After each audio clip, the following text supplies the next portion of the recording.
Lies deep within all mankind an immense power, and secondly, the power is impartial and unemotional. Call it the universal mind or Christ consciousness, or what you will. It is this power that allows man a recognition of the universal life force that we call God. The life force is eternal, it is a part of all things. Moreover, it is a major part of each of us. Consequently, we all have within us an unlimited power. Creating miracles in our lives becomes a matter of identifying with the power, understanding its characteristics, and learning to use it effectively. This identification is achieved by knowing that the power is within you, and acknowledging that fact by saying, "I'm eternal, immortal, universal, and infinite, and what I am is beautiful."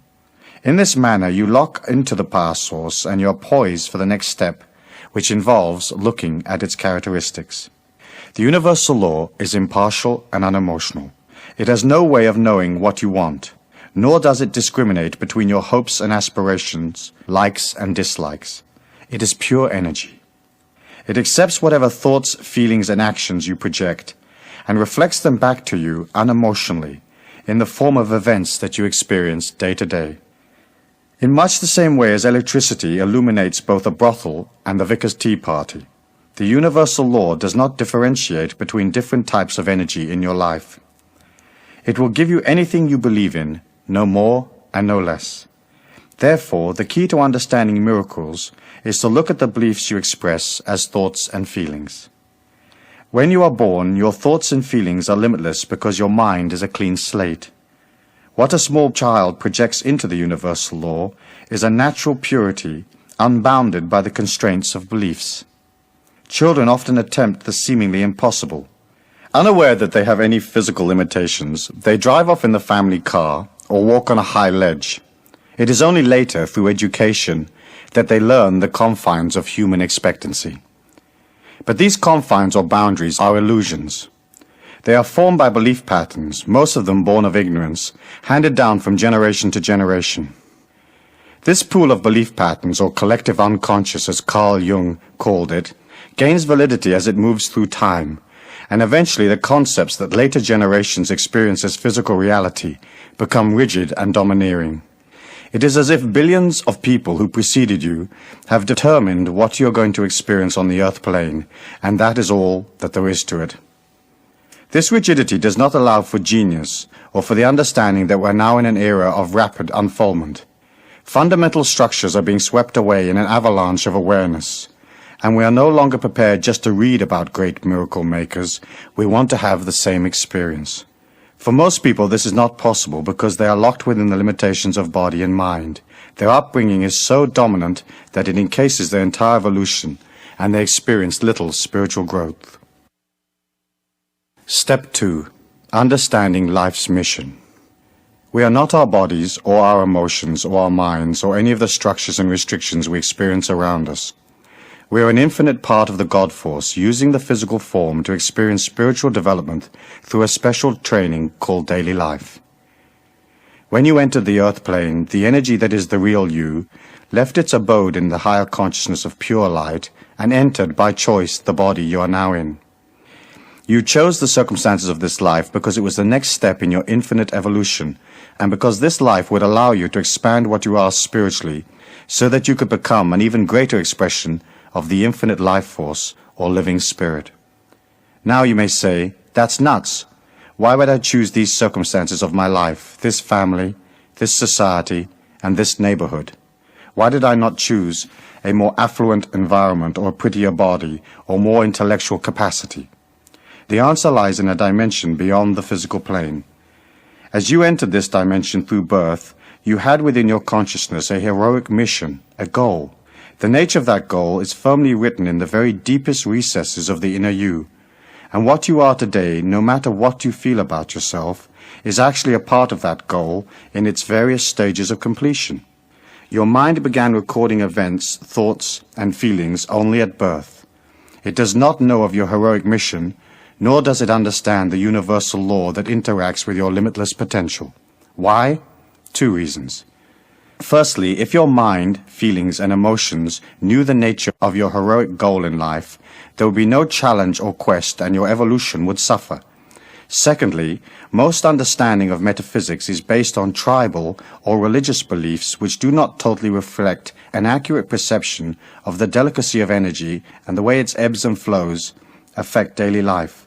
No real understanding of the universal law has ever been incorporated into the various belief patterns of the world's collective unconscious.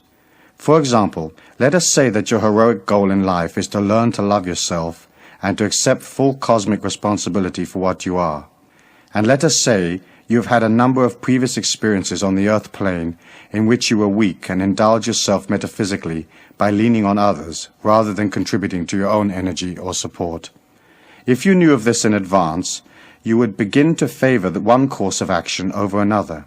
You would intellectualize yourself into positions or feelings that you wanted to achieve, and your mind would dominate your every move. Evolution does not work that way. You cannot overcome weakness by fighting it or thinking your way out of it. You overcome weakness by leaving it behind. This means that you become aware of the inner tendencies that bring you down, that do not support a belief in self, that do not endorse a love of self, and you say, I don't want to be that anymore. Then you move yourself out of the slovenly ways of the collective unconscious into discipline and power. From time to time you may drift back, but once you decide on the side of strength, the power of the universal law will always be with you to varying degrees. It may be a battle at first because your mind does not understand these laws or the nature of your mission on earth, nor does it understand the laws that govern your potential. It will have a tendency to advise you logically from its own experience, and logic is death to that part of you that is a miracle maker. Step 3. Understanding the nature of beliefs. The next step in creating your own miracles is to look at the nature of beliefs. By reviewing beliefs and feelings, you begin to understand how to use the universal law effectively. It is natural to yearn for the impossible, and in so doing you establish strong beliefs about what can and cannot be done. You can jump a certain height and no higher, run at a certain speed and no faster, accept a certain position and no better. Because most commercial aircraft fly at about 600 miles an hour, the shortest time in which you can get from New York to Paris is about 6 hours. Those are the facts in the collective unconscious. But what if I told you of a man who could move his body many thousands of miles in just a few seconds? Your mind would scan its memory banks and draw a blank, whereupon you might think, impossible. Then perhaps you might review all the scientific data available and conclude that this feat is unachievable. All scientific knowledge and current thinking are products of the same collective unconscious, and just the fact that 1 billion people have no concept of a man moving 3,000 miles in a few seconds makes it impossible, but the billions of people are wrong. There is a dimension right here on the earth plane in which such a feat is possible, and there are few people alive today who know of this dimension and use it. It is a matter of perception and belief. Your ability to work miracles is predicated entirely on how easily and quickly you can give the collective unconscious the slip. It is your attachment to the collective unconscious or world belief patterns that hold you back. This attachment which you accepted at birth is your main challenge in life, and your spiritual goal is to step above it. Eventually you realize that in order to become a part of a higher consciousness, you have to leave where you are right now and step into the unknown. That is why all the tales of the path of the initiates talk about loneliness.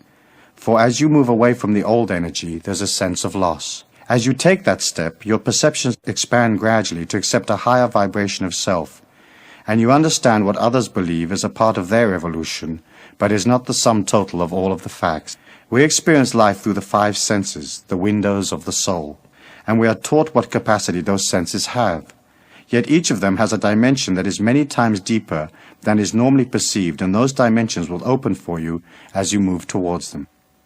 Let us look at feelings. Through feelings you can enter into other worlds, and clairsentiousness, a heightened sense of feeling, is a capacity you can learn to develop quite quickly. It is not as acute as extrasensory sight, but it is deep, and through it you can enter into areas of perception that few people ever experience. Everything around you is energy. Your body, its various organs, your thoughts, the physical place you inhabit, the events of your life, Each expresses an energy. A part of that energy is perceivable through the five senses, but most of it is beyond normal perception. By opening to the power of the universal law and controlling the mind through centering and discipline, you become aware of the subtlety of energies around you. You will find that you can use your feelings to guide you through life. As you move into a situation, push your feelings into whatever lies ahead. How does it feel? What is the universal law saying to you? Which areas flow and which do not? After a while, this exercise becomes simple and very accurate. You may not be able to see all the subtle energies around you, but you can learn to feel them, and soon you will find the information from the universal law has a way of jumping at you unexpectedly. Events in your life gather energy as they come toward you, and you can feel that energy weeks and even years before they occur. Science will tell you that it is not possible to foresee the future, and that is true for those who believe it so. But as you move out of the world's group perception, feeling and even seeing the future will become second nature to you. To harness the universal law effectively, you should watch its manifestation, which is basically every event in your life. Then link each event to your underlying feelings and attitude. Realize that when things go well, it is solely because you put that image into the universal law and it responded. Imagine the universal law as a shipping clerk in a large mail order company. He gets your order, but has no idea who you are. If the order says size 8, he sends out size 8. It is of no concern to him whether or not size 8 fits you. He merely complies with your request. In daily life, your feelings, thoughts, and attitudes are your order form. So before you decide to change your present conditions, you will have to be very sure what you want from life. The universal law reacts spastically to uncertain messages. You have to write clearly, and you have to be able to accept whatever you're looking for. Let us say you want to win a large sum of money. Give up your job and spend the rest of your days laying in the sun. You dream about the cash, and you sigh and you say, "Wouldn't it be lovely?" But is that actually what you want? You might very soon find yourself bored, and though your mind would like to lounge in the sun, the inner you might say, "I should have stayed where I was. There was more potential there." Creating energy for yourself through the universal law is not just a matter of wishing for things willy-nilly. You have to realize that the power is within you, and once you take the first step towards it, whatever you create will be for your highest good. It might not be exactly what you thought you wanted, but you had better be ready for the consequences. Before embarking on a miracle action plan, you ought to spend some time meditating on the conditions or material objects you want. The universal law is the shipping clerk waiting for your clear and concise order. The currency with which you are going to pay for it is belief. To create something with absolute certainty, you have to establish the feeling within you that it has already happened, that the condition you desire is already a part of your life.